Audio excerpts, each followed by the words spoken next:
Dieu ne fait pas de favoritisme et que dans toute nation, celui qui le craint et qui pratique la justice lui est agréable.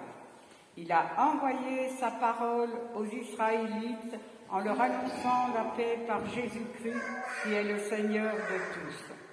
Vous savez ce qui est arrivé dans toute la Judée après avoir commencé en Galilée suite au baptême que Jean a prêché. Vous savez comment Dieu a déversé une onction de Saint-Esprit et de puissance sur Jésus de Nazareth, qui allait de lieu en lieu en faisant le bien et en guérissant tous ceux qui étaient sous la domination du diable, parce que Dieu était avec lui. Nous sommes témoins de tout ce qu'il a fait dans le pays des Juifs et à Jérusalem. Lui qu'ils ont tué en le clouant sur la croix. Dieu l'a ressuscité le 3e jour et a permis qu'il apparaisse, non à tout le peuple, mais aux témoins choisis d'avance par Dieu, à nous qui avons mangé et bu avec lui après sa résurrection. Jésus nous a ordonné de prêcher au peuple et d'attester que c'est lui que Dieu a désigné juge des vivants et des morts. Tous les prophètes rendent de lui le témoignage que toute personne qui croit en lui reçoit par son nom le pardon des péchés. Alors pour certains d'entre vous, ça fait peut-être la 10e, la 20e, la 50e, la 70e fois peut-être que vous entendez cette semaine, que vous réentendez le récit d'entrée de Jésus à Jérusalem, de l'institution de la Sainte Seine, de la Passion, de la Résurrection. Et peut-être que cette semaine, vous avez noté, vous avez relevé des détails de ces récits que vous n'aviez pas vus et remarqués auparavant. Peut-être même que vous avez tiré de nouvelles conséquences de certains éléments de ces récits et que ça vous a fait évoluer dans votre perception de Dieu, dans votre compréhension de Dieu, de sa sagesse, de son amour, de son plan. Pierre, dans le texte du jour, fait lui aussi également une nouvelle expérience. Il avance dans son cheminement, dans sa compréhension de Dieu, puisqu'il comprend, dans notre texte du jour, que le salut ne s'adresse pas aux Juifs. Pierre, c'est vraiment un exemple de quelqu'un qui a évolué plus encore que les disciples de manière vraiment radicale et particulièrement intense. Pierre, c'est lui le premier qui comprend que Jésus est le Messie. Pierre, c'est celui qui va s'engager à suivre Jésus partout où il ira. Et puis finalement, il va être confronté à ses ambiguïtés et à son instabilité, on va dire. Il va également user de violence quand il va couper l'oreille d'un garde venant attraper Jésus, avant de comprendre que la violence n'était pas la voie empruntée par Dieu pour établir son règne. Et puis donc, il va comprendre que le salut ne s'adresse pas qu'aux Juifs. Je vous propose de parler, de mentionner quelques-uns des éléments dont Pierre prend conscience dans le discours qu'il fait, en tout cas les éléments dont il parle et dont il fait mention, d'en relever quelques-uns. D'abord, il dit « Dieu ne fait pas de favoritisme ». Avant de dire ça, donc, Pierre, pensait que le salut ne s'adressait qu'aux Juifs. Il pensait que le salut était réservé à une certaine culture, à une certaine identité culturelle, à certains rites, à certaines habitudes, celles du judaïsme. Et en disant Dieu ne fait pas de favoritisme, il dit finalement que Dieu voit au-delà des différentes cultures, il voit au-delà des différentes identités, il voit au-delà des habitudes, il voit au-delà des rites. L'Église du Christ sera et est multirituelle, multiculturelle, multi-identitaire. Il n'y a pas une manière de vivre sa foi, il n'y a pas une manière d'être chrétien, il n'y a pas une manière, par extension, de chanter, de louer, de témoigner de sa foi, de vivre sa foi. Ce qui compte pour Dieu et ce que Dieu voit d'abord, c'est la sincérité de la foi et la sincérité de la relation à Dieu. Dans le premier livre de Samuel, nous lisons « L'Éternel ne considère pas ce que l'homme considère, L'homme regarde à ce qui frappe les yeux, mais l'Éternel regarde au cœur. Et puis Pierre ajoute, Jésus est le Seigneur de tous. C'est-à-dire que c'est le roi, le libérateur non seulement d'Israël, mais aussi de toute l'humanité. C'est aussi le roi des rois, c'est le libérateur, c'est la clé de tous les espoirs de toute l'humanité. Je suis tombé récemment sur une vidéo d'un certain Michel Onfray. Vous connaissez sans doute Michel Onfray, vous savez, c'est un athée militant, un philosophe athée militant qui est souvent sur les plateaux de télé. Et qui a notamment écrit un livre qui s'appelle Le traité d'athéologie, donc vraiment un athée militant.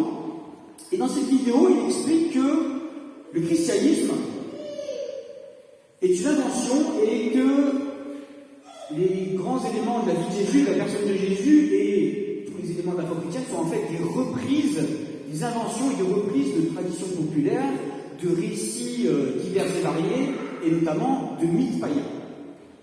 Alors pour justifier son propos, Michel Onfray, par exemple, explique que dans l'église de son village, il y a des éléments, des symboles qui sont pré-chrétiens, qui ne sont pas directement d'inspiration chrétienne.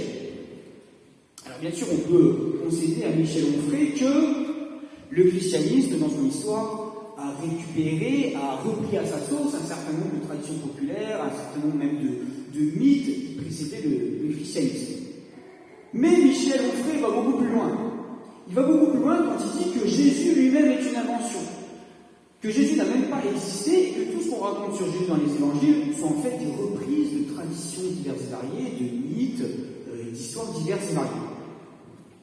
Alors bien sûr, ce qu'il faut dire, c'est que, et ce que Michel Onfray souligne, c'est que la vie de Jésus ressemble beaucoup à celle de certains personnages de l'Ancien Testament. Beaucoup de proximité de la vie de Jésus avec la vie d'Abel, avec la vie de Joseph, avec la vie de David, avec la vie de Moïse, avec la vie de Melchisédek. Voilà, il y a pas mal comme ça de liens, évidemment, avec les personnages de l'Ancien Testament. Mais justement, pour les chrétiens, ce lien avec les personnages de l'Ancien Testament montre justement que Jésus est le Messie, qu'il est celui qui récapitule, qu'il est celui qui résume, qu'il est celui qui accomplit toutes les espérances et toute l'histoire d'Israël. Par contre, plus troublant, c'est vrai, c'est qu'on constate qu'il y a des proximités, qu'il y a des ressemblances entre des éléments de la vie de Jésus, des éléments de la foi chrétienne, et puis des traditions et des mythes païens. Par exemple, on trouve dans plusieurs religions cette idée de Dieu qui meurt et puis qui ressuscite, qui retrouve la vie.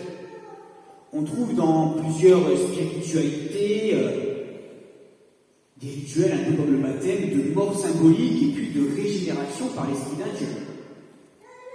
On trouve également un certain nombre de légendes, de mythes et parfois de récits de propagande qui racontent que des grands hommes, des philosophes, des rabbins, des rois ont des vertus extraordinaires, ont un pouvoir de guérir, ont un pouvoir de faire des miracles, et on les appelle, ces grands hommes dans l'Antiquité, sauveurs, fils de Dieu, seigneurs.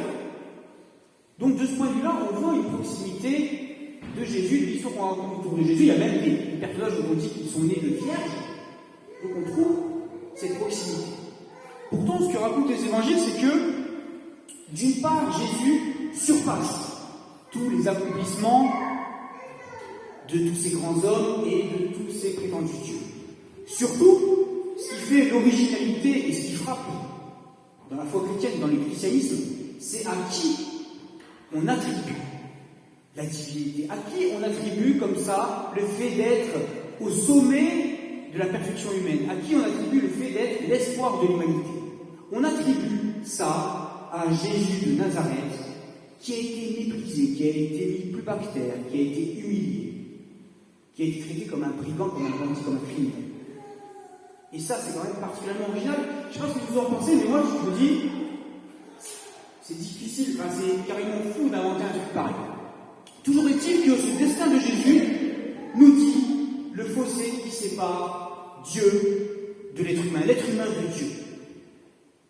Ce destin de Jésus, ce rejet de l'humain et cet accueil réservé par les humains à Jésus nous disent notre degré d'aveuglement, notre degré de difficulté à comprendre qui est Dieu, notre degré de difficulté à comprendre la sagesse, l'amour et le plan de Dieu. Et ce destin de Jésus nous dit aussi qu'au fond, on ne peut pas faire confiance en l'être humain. L'être humain est faillible. On ne peut pas mettre notre confiance avant tout en des êtres humains. Notre confiance, elle devrait être rendue et être faite à Dieu seul avant tout. Pierre rappelle que Jésus, je cite, allait de lieu en lieu en faisant le bien. Voilà son crime. Voilà pas son erreur, mais voilà en tout cas ce qu'on lui a reproché finalement. Il allait de lieu en lieu en faisant le bien. Ce détail nous rappelle que ce n'est pas parce qu'on fait le bien, c'est pas parce qu'on est dans le vrai, c'est pas parce qu'on pense bien, c'est pas parce qu'on pense juste, c'est pas parce qu'on agit dans le droit chemin que on a les applaudissements, qu'on a les congratulations, qu'on a les félicitations. Un écrivain anglais, Chesterton, résume assez bien ce que Jésus a expliqué à ses disciples pendant 3 ans. Jésus a promis 3 choses à ses disciples. Qu'il serait complètement sans peur, qu'il serait absurdément heureux et qu'il serait constamment en difficulté. Un autre écrivain anglais, C.S. Lewis, dit quant à lui la chose suivante: si vous voulez une religion pour vivre vraiment dans le confort, je ne vous recommanderai certainement pas le christianisme. Ceci dit, en rappelant la crucifixion et la résurrection de Jésus, Pierre rappelle le retournement de situation qu'il a eu dans la vie du Christ. Il est passé de la plus grande des humiliations à la plus grande des gloires. Il est passé du fond vraiment du trou à la plus grande libération, à la plus grande des victoires. La victoire sur la mort, qui est la fatalité suprême, qui est l'angoisse suprême de l'humanité. Voilà, c'est le plus grand des retournements, le plus grand des chamboulements qu'a accompli Jésus. Et cette victoire sur la mort, ce n'est pas qu'un symbole. La question de l'historicité de la résurrection, bien sûr, ça chagrine notre conscience. C'est même au-delà de la raison. Et on comprend bien quand on lit les récits même de résurrection, c'est au-delà de la raison. Alors, est-ce que c'est pas une fable? Est-ce que c'est pas une jolie histoire? Est-ce que c'est pas un conte de fées? On dit, oui, Jésus est vraiment ressuscité, il est vraiment ressuscité, mais peut-être que c'est pas vraiment, quoi. Pensons au destin de Pierre. Pierre, il a fini parce qu'il a confessé Jésus-Christ, parce qu'il a annoncé la résurrection, parce qu'il a annoncé Jésus comme le Messie, il a fini crucifié à l'envers. Je ne sais pas ce que vous en pensez, mais je ne suis pas sûr qu'on fasse ça pour un conte de fées, pour un mythe, ou pour une jolie histoire mignonne. Je rebondis sur l'enthousiasme de Pierre. Notre Église, j'entends parfois dire « Ouais, elle est fichue, elle est morte, on est dans le mur, on va dans le mur. »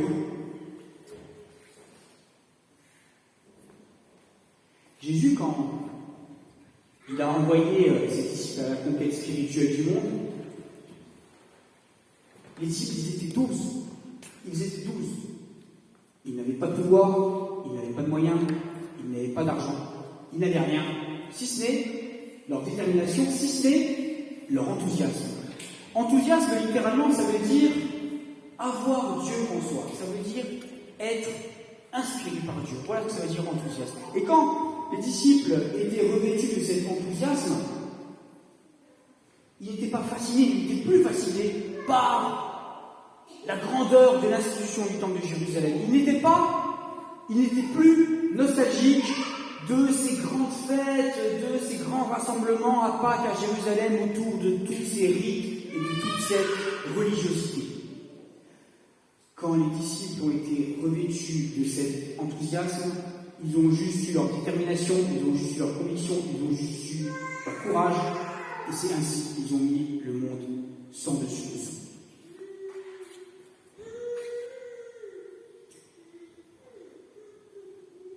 Je terminerai avec un dernier élément mentionné par Pierre. Il rappelle que le Christ jugera le monde. Il dit « Dieu a désigné Jésus, juge des vivants et des morts. Alors bien sûr, la question du jugement, même si on se le répète chaque dimanche à la confession de foi, c'est vrai que c'est quelque chose qui peut un peu nous chagriner. Et pourtant, on fait tous un peu les caniméros. On dit, ouais, ce monde est trop injuste. Et si ce monde est trop injuste, alors pourquoi ne pas se réjouir qu'un jour Dieu remettra les choses en ordre, qu'il remettra les choses à plat. Nous sommes donc appelés à voir en Christ notre juge suprême. Et nous serons jugés non pas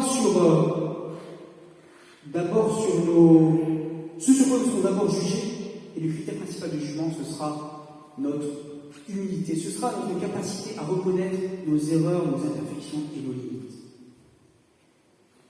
Le bon chrétien, c'est pas d'abord celui qui est meilleur que les autres, c'est d'abord celui qui, plus que les autres, sait à quel point il est faillible. Tertullien disait, un chrétien n'est pas un homme meilleur que les autres, c'est un homme qui a accepté le salut parce qu'il se trouvait plus mauvais que les autres. Le premier critère sur lequel nous serons jugés, c'est d'abord notre humilité, le fait de reconnaître notre propension à voir nos limites, à voir nos faiblesses.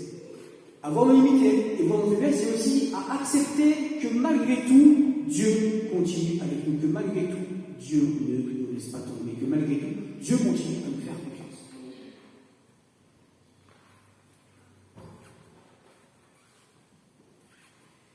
Il y aura toujours des gens pour nous critiquer, il y aura toujours des gens pour nous juger, il y aura toujours des gens pour nous mettre plus bactères, il y aura toujours des gens pour nous humilier.